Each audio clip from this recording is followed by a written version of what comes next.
Kang Ho, itu makan Ho, laan sujud ko puma. Nang joy ni pensi, ni kai kita, ni ceparong bong nang ka, aliwa, nang rajin, nang mumangli, nang teklong sita, aliwa, nang sele arjulong, pepti pusi. Kai kita ni ngaludo bonta nang se hana karjukang tungta nang lam masa ta julong ni ninga tuk kito ko alo nang kini pa masa ta kamata ni ngatuk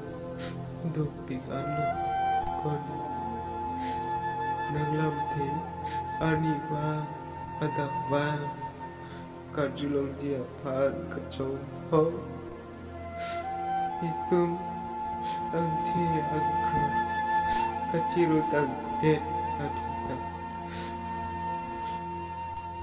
nang lamte awi pin besi ini okang pumana dan se karjulong dia pa tak pa ani wa ho nang ikon nang kini pan masap tak nang kisiri tu tepi nang jirpi nang jirpo atum nang thano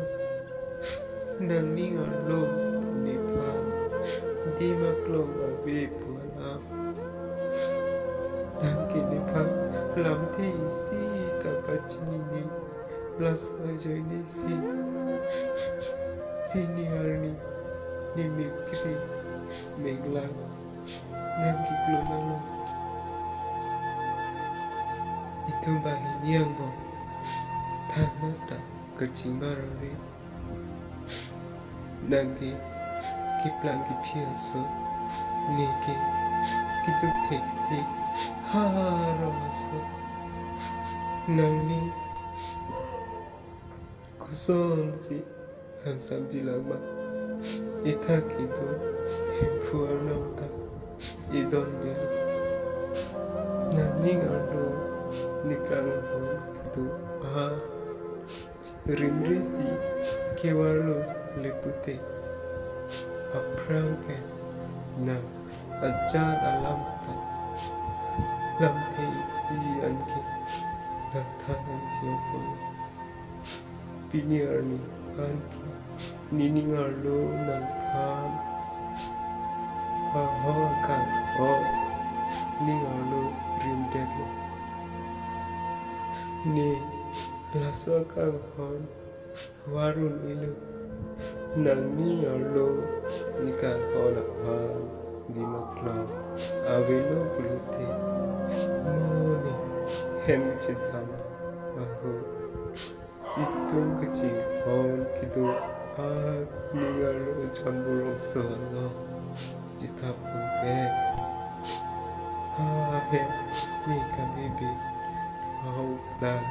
ni puta ano itu bayi ni putu jibisi kai ke kila